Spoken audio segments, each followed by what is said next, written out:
I want to start by addressing the horrific act of violence that took place on Sunday in Boulder, Colorado. President Trump and the entire administration's hearts go out to the victims, and they are in our prayers during this unimaginable time. According to reporting from Fox News, the alleged attacker admitted in an interview that he wanted to kill all Zionist people and had been planning the attack for over a year and would do it again if he could. This monster used a makeshift flamethrower and Molotov cocktails to light Jewish Americans on fire in an attempt to burn them alive. The victims at the incident location in Boulder were there to rally in support of Israeli hostages who remain in Hamas captivity. 12 were injured, including a Holocaust survivor. This is pure evil. The Department of Justice has already filed federal hate crime charges against the alleged perpetrator, and he will be held accountable to the fullest extent of the law. This tragedy is a sobering reminder of the consequences of the Biden administration's failed policies. According to the Department of Homeland Security, the Boulder suspect is an Egyptian national who was in the United States illegally. He entered the U.S. during the Biden administration in August 2022 on a B-2 visa until it expired. Upon the visa expiration, he overstayed, filed an asylum claim, and was given a work authorization by the Biden administration. Instead of deporting this heinous individual, Joe Biden's administration allowed him to stay in our country and to work. President Trump sounded the alarm over these reckless Biden policies for years because this is the predictable result of letting anti-American radicals and illegal immigrants pour into our country. Immigration security is national security. And that's why the Trump administration, at the direction of our great president, has secured our border, strengthened our immigration system, and has taken immediate steps to protect the United States from foreign terrorists and other public safety threats. President Trump acted swiftly upon taking office to reform our visa issuance process to ensure that dangerous aliens who are intent on harming Americans or our national security interests are no longer admitted into our country.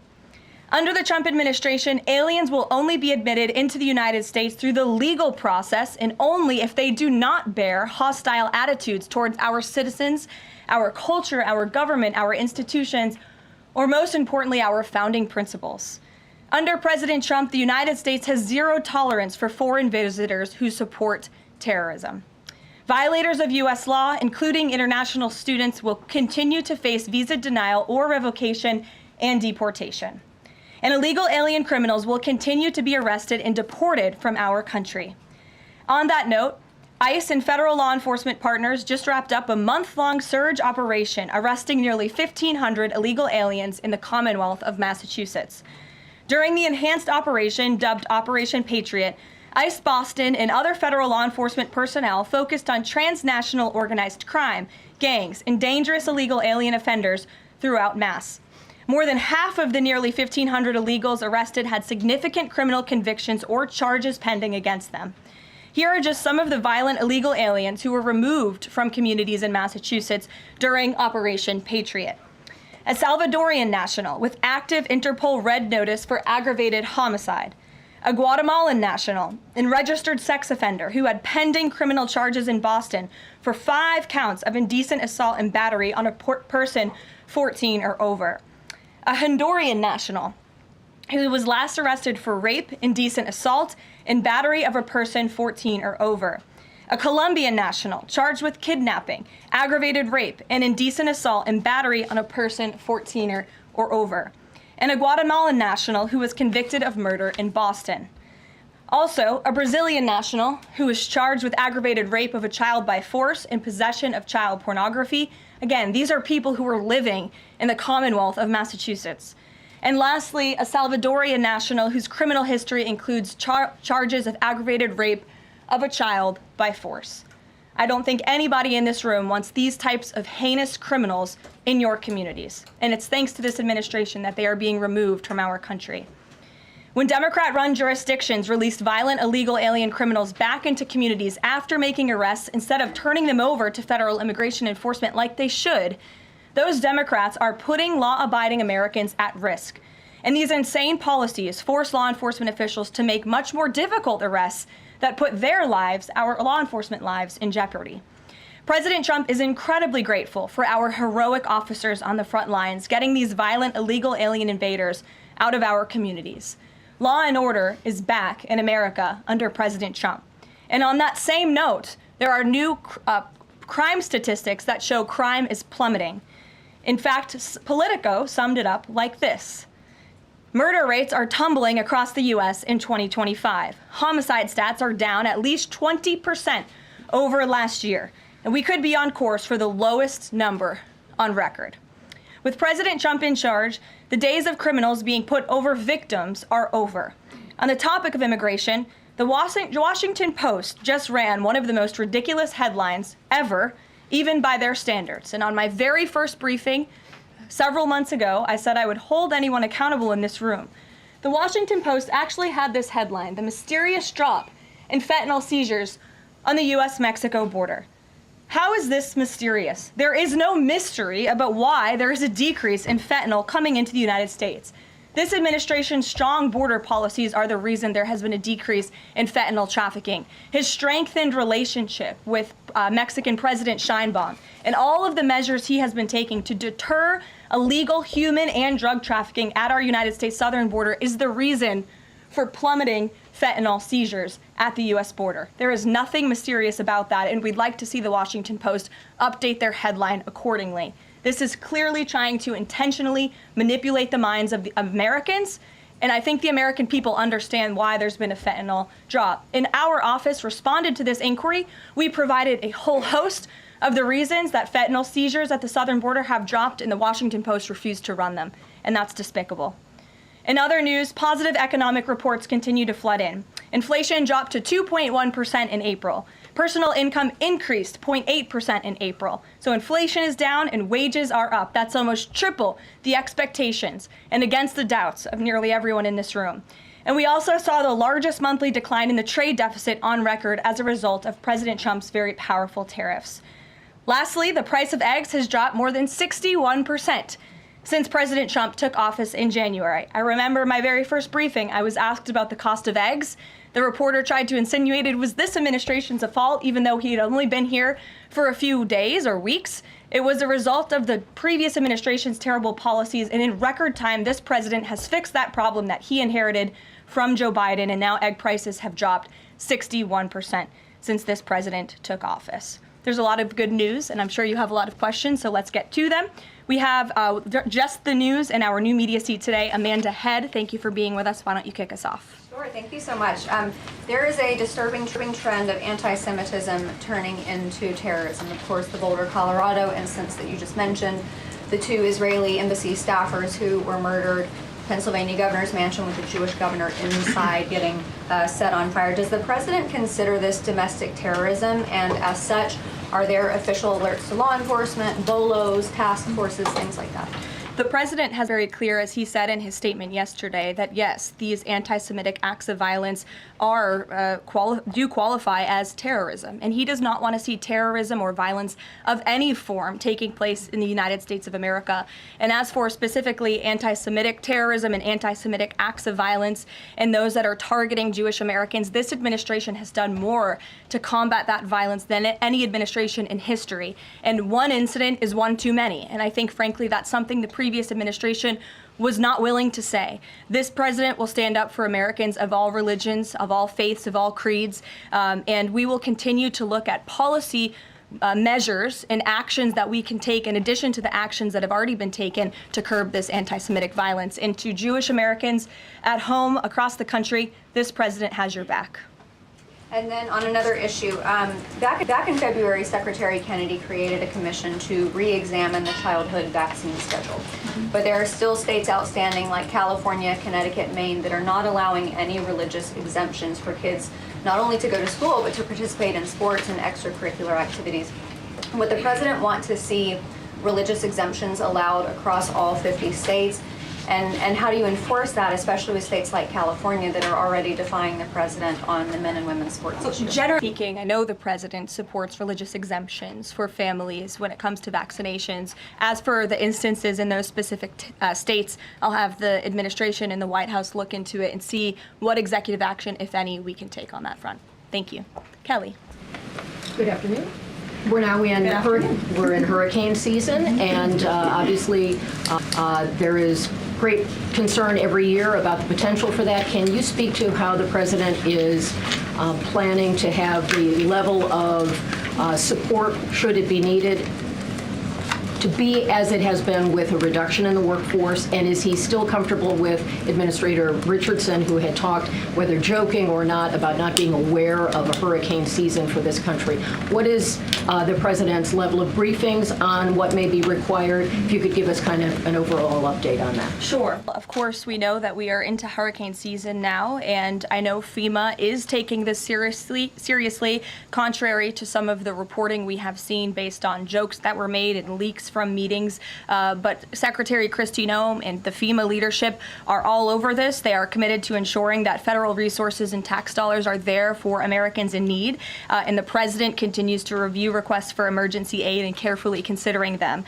However, this president has made it clear we're not going to enable states to make bad decisions with federal tax dollars and then have the federal government later have to bail these states out. We want to see states be responsible with their tax dollars to do as much as they possibly can, and then the president will deeply and thoughtfully consider any requests for federal aid that come to his desk. And I think some of the media reporting we've seen on this is frankly sloppy and irresponsible. There are serious people who are taking this issue seriously, starting with the president himself, who, as you know, on his first domestic trip back in office, visited both North Carolina and California, both of which were, of course, hit by natural disasters when he wasn't even president, but he took ownership of that and visited those places and those people immediately. Is it Brian? about hurricane season appropriate, though, now that this is serious business, as you talked about? It's serious business, Kelly, and I'm not going to engage in such fodder with a question like that. Brian? Thank you, Caroline. Reuters was reporting that there is a letter that is meant to be sent to other countries, which would give these countries a deadline of Wednesday to produce their best offer on the trade matter. Why does the administration feel the need to send this letter? And I have one more follow-up on trade. Sure. I can confirm the merits in the content of the letter. USTR sent this letter to all of our trading partners just to give them a friendly reminder that the deadline is coming up. And they are in talks. Ambassador Greer, Secretary Bessent, Secretary Lutnick are in talks with many of our key trading partners around the globe. As you know, Brian, I know the Wall Street Journal has covered this quite heavily. And they continue to be engaged in those discussions. And this letter was simply to remind these countries that the deadline is approaching and the president expects good deals, and we are on track for that, I will emphasize. On the trade side, though, when the deal with the United Kingdom, there was this idea of a reprieve on the auto tariffs.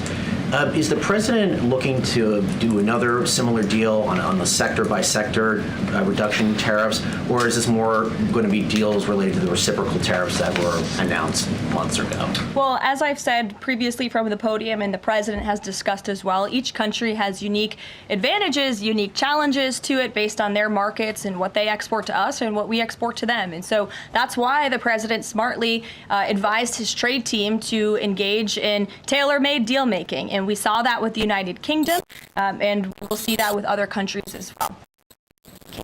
Does the president support the Senate moving forward with a bill imposing heavy sanctions on Russia? Look, the president has spoken about his position on sanctions on Russia. He has smartly kept this as a tool in his toolbox if necessary. But I think the Senate and everyone on Capitol Hill respects the president is the commander-in-chief for a reason.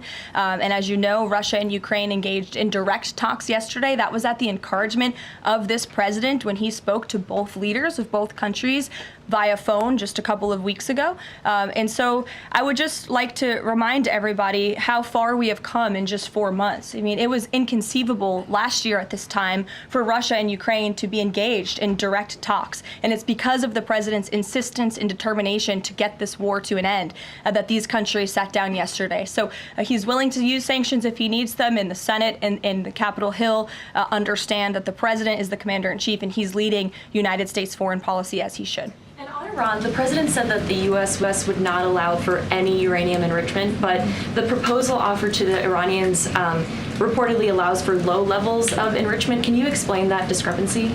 I'm not going to comment on alleged details of the report. We're not going to negotiate through the media out of respect for these ongoing discussions and negotiations that Special Envoy Witkoff is leading. The president made his position very clear on Truth Social last night. In fact, it couldn't be any more clear, and I would reiterate that's his position. Special Envoy Witkoff sent a very detailed and acceptable proposal to the Iranian regime that the president hopes they will accept, and if not, they will face grave consequences, as the president himself has reiterated. Sure. Thanks, Caroline. You're welcome. A couple of things, if I may. Firstly, can you confirm whether or not President Trump is going to be going to the NATO summit in The Hague later this month? I can confirm. Be going to the NATO summit, yes. Great, thanks. And another question on the Netherlands, in fact. Just wondering if you have any reaction to the collapse of the Dutch government there after the anti-EU and anti-Islam leader Geert Wilders, who's been described as the Dutch Trump, pulled out of the government there. I don't have a comment on, but certainly we should and we will get you one, okay? Thanks. You're welcome. Brett. Thanks, Caroline. I wanted to ask, a couple days ago, the president announced that he was withdrawing the nomination of Jared Isaacman to lead NASA, citing a thorough review of prior associations. I wondered, why did this review happen just now, after the nominee was so far into the process? And can you explain the president's thinking on who he might choose? Look, the president reserves the right to nominate individuals to key administration posts. He also reserves the right to remove those individuals if he chooses, just like he reserves the right to fire anybody in the executive branch that he wants. And so a new replacement for NASA will be announced very soon, as the president himself said. Was there something in particular that came up that caused the president concern with this nomination? The president wants to ensure that all of his nominees are aligned fully with the America First mission of this administration. And again, he will be announcing a replacement very soon. Andrew, go ahead. Thank you, Caroline. You're welcome. It's been just about a month since President and Prime Minister Starmer announced... Can't see you all the way back there. Phil's head is in the way. There you go. So it's been just about a month since Prime Minister Starmer and President Trump announced that the U.S. and U.K. had reached a trade deal, That's right. or at least a framework for a deal. Now there are at least some conservative MPs in London who are complaining that Parliament has not yet seen the text of any deal. So I'd like to ask you from this side of the pond, is there a text for the deal ready to be released, submitted, and if not, when can we expect it? And then I have one more. There's most definitely text with this deal. There is language that this side has seen. You'll have to ask the UK Parliament why they haven't seen it from their own government. I obviously can't answer that question. And on Jonathan, Caroline, one more on Ukraine, go ahead, please. Jonathan. Sure, go ahead. On Ukraine, it's been a couple days since Ukraine made that audacious drone strike on Russian airfields. The president hasn't said a word about it, and usually he's not shy about making his thoughts known on the war. Or, yeah, it's not bad on the war or any other subject. What have you heard from him on this audacious drone strike? Is he surprised? He said that Zelensky didn't have the cards when they met in the Oval Office a few months back. Does Zelensky possibly have some cards that the president hadn't known about? Look, the president's thinking on the Russia-Ukraine war as it stands, I spoke to him about it just this morning, is he remains positive at the progress that we've seen. Again, he urged both leaders to sit down and talk directly with one another, and they did that. Russia handed over a memorandum of peace, or a peace plan, or a suggestion of one, I understand, to the Ukrainian side. They also agreed upon the exchange of prisoners or hostages from each other's countries. So he remains positive about the progress that we're seeing, but he also is a realist, and he realizes these are two countries that are at war and have been for a long time because of his predecessor's weakness and incompetence. So he's working hard to solve this conflict, and that's where his mind is right now on it. Jonathan, go ahead. Thank you. Same topic, just to put a finer point on it. Does President Trump approve of Ukraine's decision to strike nuclear-capable bombers in Russia? I would like to let the president speak on that himself. And just to follow up, has the I president... would just add to that, the president does not want to see this war prolonged. He wants the fighting to stop, he wants people to stop dying, and he wants this to be solved at the negotiating table. The reason he is so deeply involved and has spent so much time and effort on this war is because he hates to see people dying. Again, these are not Americans that are being killed. These are Russians and these are Ukrainians. This is a war very far away. But this president truly cares about peace, and that's what he wants to see. What is President Trump doing to ensure that a similar internal drone attack doesn't happen here in the US, given this was done at pretty low cost, very stealthily?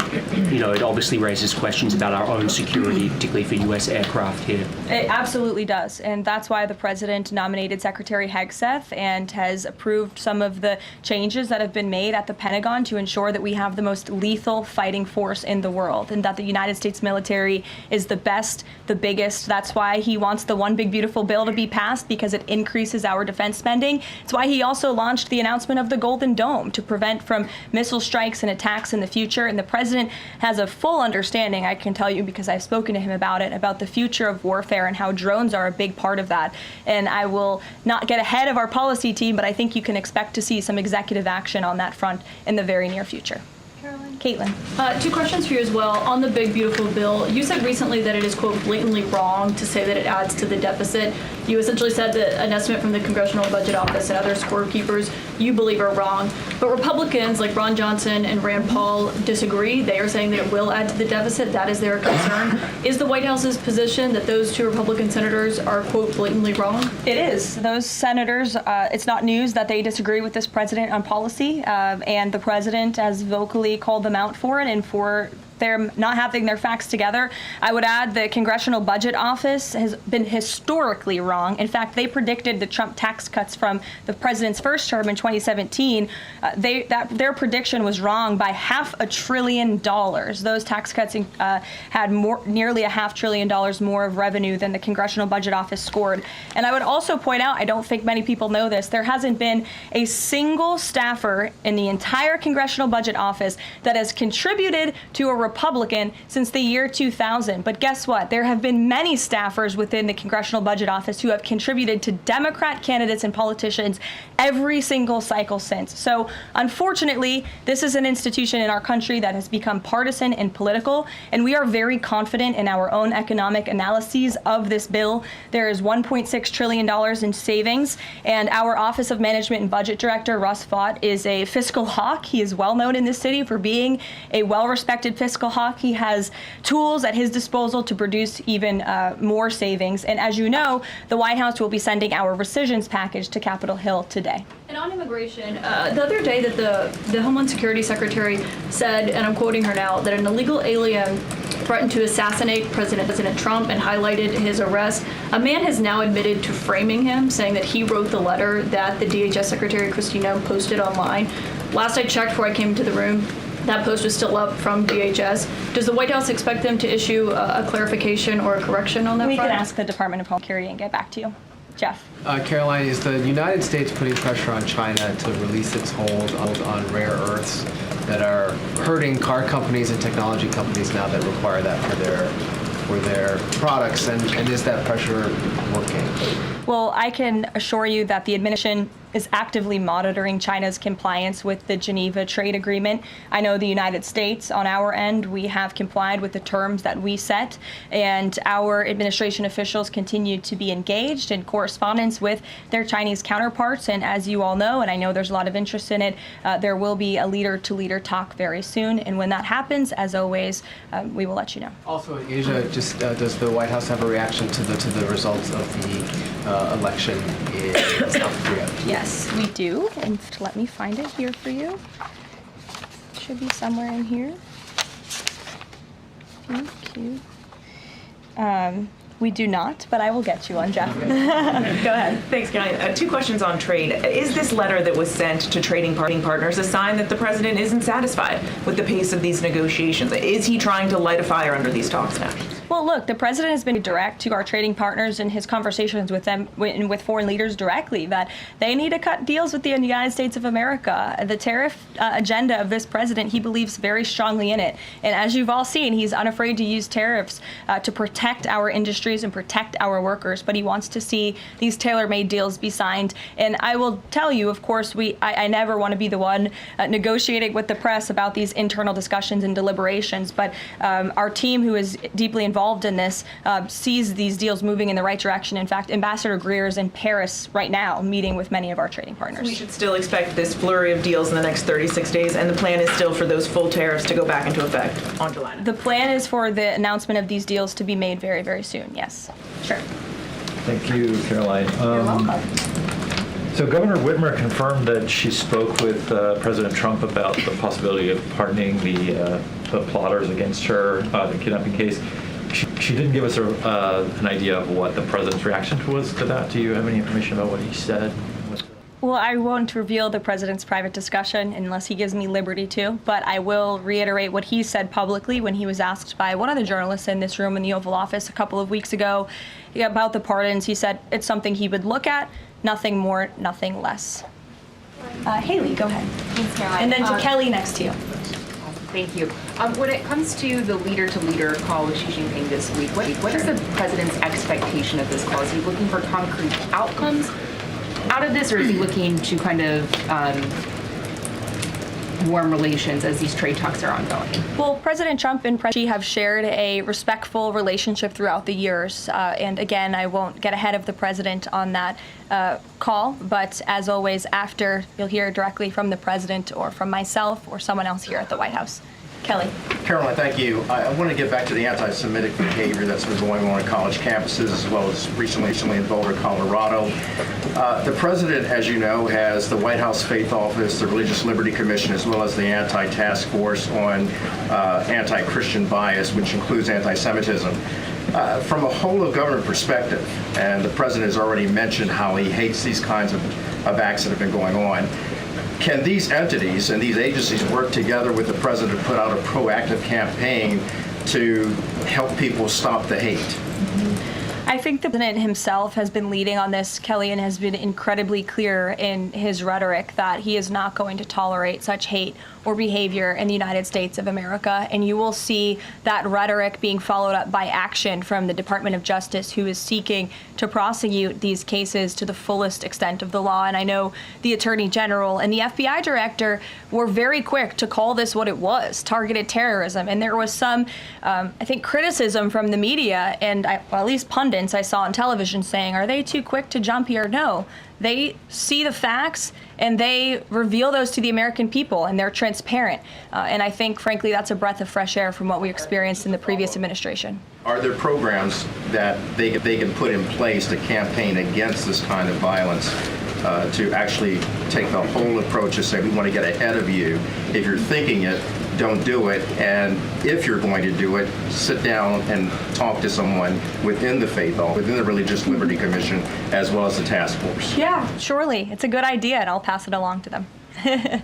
Peter. Thank you, Caroline. When you look at these last-minute Biden pardons, the big ones, Biden siblings, Fauci, January 6th committee. That's right. Most of the big ones have the same very neat signature. We would expect that probably to be the auto pen. There is one that looks different. It looks authentic. In fact, if you look at the last name, it almost looks like the president was having a hard time spelling his last name there.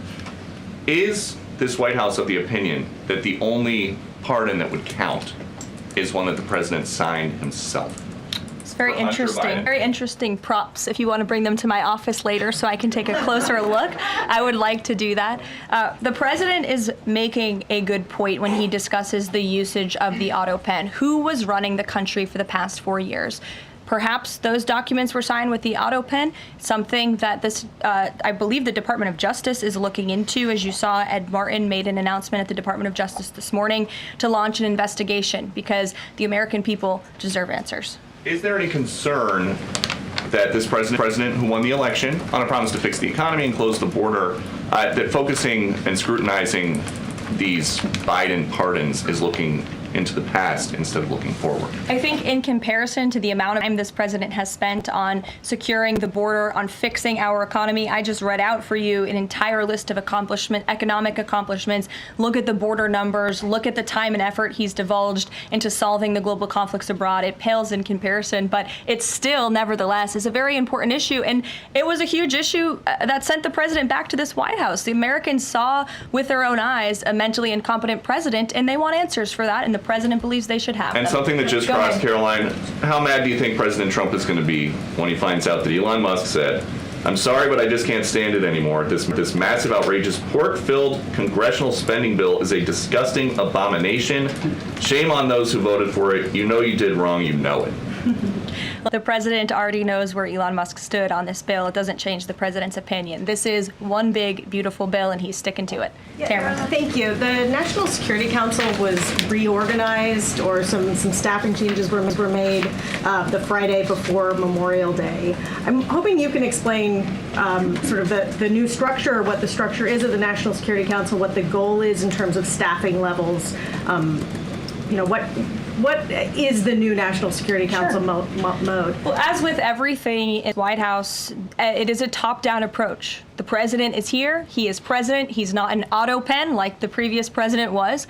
He's very much involved in literally every policy discussion and decision that takes place. And we felt it was best to reorganize the National Security Council to respond to that top-down approach that we have here in this White House, and to streamline the efficiency and the effectiveness of the National Security Council. And I would add that Secretary of State Rubio and now National Security Advisor Rubio is doing a tremendous job at leading the National Security Council. He knows the president. He understands where the president is on these issues. He's great to work with here at the White House. I can tell you that. I appreciate seeing him a lot more in the building. And he and the president and the entire National Security Council, who's made up of great patriots who love this country, are doing a tremendous job on the many conflicts around the world that this administration inherited. Is there a goal staffing level? I'm sorry? Is there a goal for the staffing level, like the number of people who would be in this National Security Council? We just want the National Security Council to be as efficient as possible, and if staffing needs are necessary, I'm sure Secretary Rubio would not mind hiring people if necessary, but again, we've been working with them day in and day out, and they're chugging along and doing great work. Sure. Thank you, Karoline. Two questions, if I can. President Trump got involved himself in presidential election in Poland by supporting a conservative candidate who ultimately won. Yeah. What does it mean for the future U.S.-Polish relations? What's likely to change? Well, I believe the president is obviously pleased to see the result of the Polish elections. He met with Karol Nawrocki, if I'm pronouncing that correctly. Yes, Nawrocki. Okay, thank you. I appreciate your insight on that. He met with him at the White House, and he told them, you're going to win because you support common sense. And he supported strong borders in Poland. He supported an end to the woke, radical DEI stuff that we've seen not just here in the United States, but really take over Europe and, frankly, the whole world. He was very outspoken about that.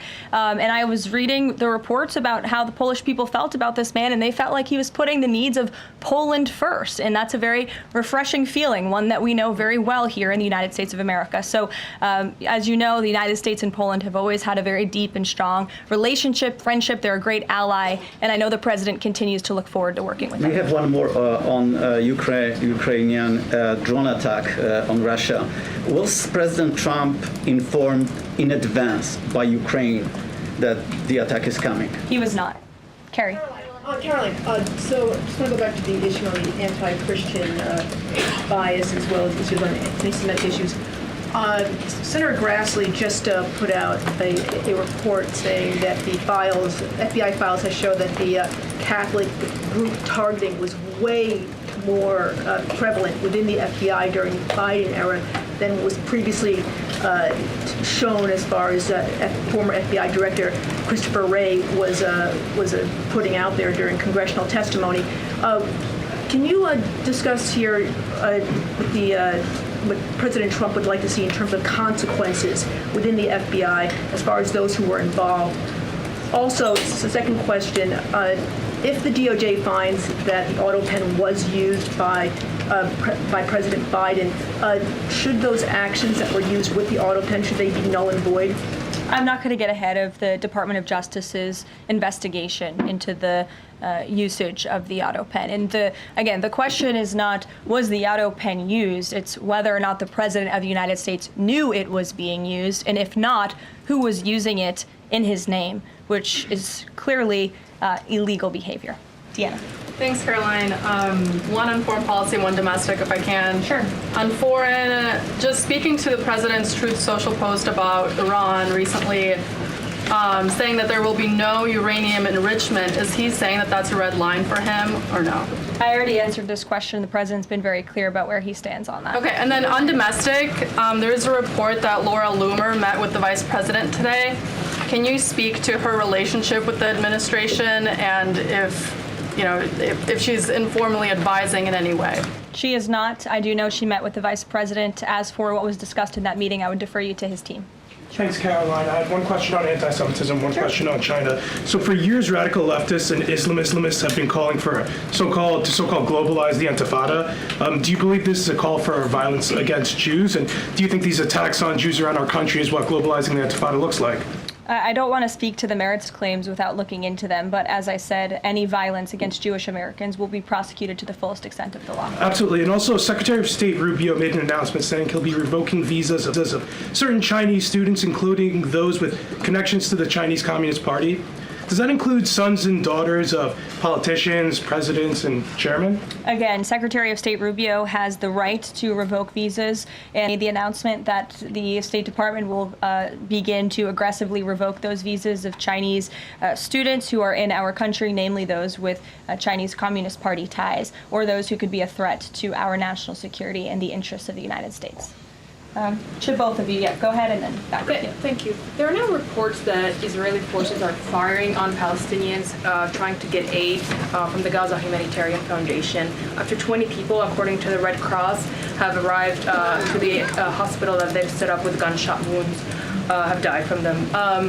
Is this administration aware of these? And I mean, what is being done to address this situation? The administration is aware of those reports, and we are currently looking into the veracity of them because, unfortunately, unlike some in the media, we don't take the word of Hamas with total truth. We like to look into it when they speak. Unlike the BBC, who had multiple headlines, they wrote, Israeli tank kills 26, Israeli tank kills 21, Israeli gunfire kills 31, Red Cross says 21 people were killed in an aid incident, and then, oh wait, they had to correct and take down their entire story, saying we reviewed the footage and couldn't find any evidence of anything. Oh. Okay, so we're going to look into reports before we confirm them from this podium or before we take action, and I suggest that journalists who actually care about truth do the same to reduce the amount of misinformation that's going around the globe on this front. John. About the change in the leadership of the organization, what does that mean going forward, and why so early on is this happening? What organization? The Gaza Humanitarian Foundation. Well, look, this was a creative idea that the president called for to get aid into the region. These people were desperate and starving, and the president didn't like seeing imagery of that, and he wanted to ensure that aid was brought in with the approval of Israel for understandable reasons. We will never forget the brutal attack on October 7th. And again, this is something that the previous administration was unwilling to put the time and effort into doing. John. Thanks a lot, Caroline. I want to bring it back to the way you began your briefing, talking about the president's mass deportation program and his priorities. 40% of crop farm workers in the U.S. are undocumented, and that's according to the Agriculture Department. Do they have a carve-out in terms of the president's mass deportation program? The president and the Trump administration have been very clear. If you are in the country illegally, you are subject to deportation. Is there any concern that, given that large number, if that number is correct, 40% of crop farm workers being undocumented, that could impact the food supply here in America if those individuals that obviously help pick crops all across the country are deported en masse? Again, this administration is focused on deporting individuals who are in our country illegally. It's something we have to do. We cannot allow the previous administration's invasion of our country of illegal immigrants to continue. We just can't have it. And this is a law and order president. As for our farmers and their concerns, they have a president who has their backs and listens to their concerns and hears them. But we also have a legal pathway to come to this country and work specifically for agricultural work. So there's a legal way to do it, and we encourage that legal pathway. And we're currently working on strengthening our legal immigration system for that reason. Sure. Thank you, Karoline. Just wanted to follow up on your statement last week regarding the Maha report. Sure. You said that there was, you said, I understand there were some formatting issues with the Maha report that are being addressed, and that report will be updated. We also understand that since that, there have been some citations that came about. There's citations of studies that either did not exist or did not back up the report's conclusions. So when you were referring to formatting errors, is that what you were talking about, or was it, could you just explain that? Yeah, that's what I'm talking about. There were formatting errors, and those errors were updated by the proper policy components here at the White House, and a new report was issued. So exactly what I said took place. Sure, go ahead, Alec. Yeah, good to see you. Good to see you. Congresswoman Mary Miller suggested that changing Pride Month to Family Month. I would personally like to see maybe a nuclear family month. Some people are saying, let's get a Veterans Month. Does the president have any plans on making a proclamation, or is it just going to be June this year? Well, there are no plans for a proclamation for the month of June, but I can tell you this president is very proud to be a president for all Americans, regardless of race, religion, or creed. Karoline. Reagan, go ahead. Thank you, Karoline. And then I'll go to you. Thank you. Colorado passed sanctuary protections for illegals 1 month before the terrorist attack this weekend. 2 questions. Why did the DHS remove the sanctuary cities list that it had published, which was ordered by the president? And then what is the administration going to do to further crack down on sanctuary jurisdictions to prevent attacks like what happened in Colorado? Sure. The Department of Homeland Security will be issuing a new list of sanctuary cities, an accurate list of sanctuary cities. As for what we're doing to crack down, the president has signed various executive orders and has directed the Attorney General to prosecute federal, state and local officials who are not complying with federal immigration authorities and, most importantly, federal immigration law. Thanks, Karoline. Thank you, Karoline. Caroline. Thank you very much. Go ahead. So, does the president take calls from foreign leaders on the tariffs on steel and aluminum? Does he still intend to double them tomorrow morning? The president will be signing an executive order today, and steel and aluminum tariffs will be going to 50%, yes. No way it's going to change, or it's going to be suspended? He made that announcement in Pennsylvania, and he plans to deliver on that promise to Pennsylvanians. And why is he hiking it? And Ed, go ahead. I can answer that, but go ahead, Ed. Oh, yes. Thank you, Caroline. So a Chinese Foreign Ministry spokesperson today said that the U.S. imposed harmful measures like new chip controls and pledging to revoke Chinese student visas. So are the Chinese the victims in this trade back and forth? Look, I don't think anyone is a victim. These are 2 strong countries, and as I said, the president has a good relationship with China's president and leader, and that discussion will take place later this week. And what other authorities is the president looking at for tariffs should the decision in the appeals court not go his direction? Well, right now, his tariffs remain in effect. We spoke at length in my briefing last week about that decision that came down from the International Trade Court, which has been put on pause because the president absolutely does have the authority to implement tariffs and to declare a national emergency for our crippling trade deficit. He could always have the power to use Section 202 or Section 301 as well to impose tariffs if he deems necessary, especially Section 202 tariffs, which are sectoral, as you know, to protect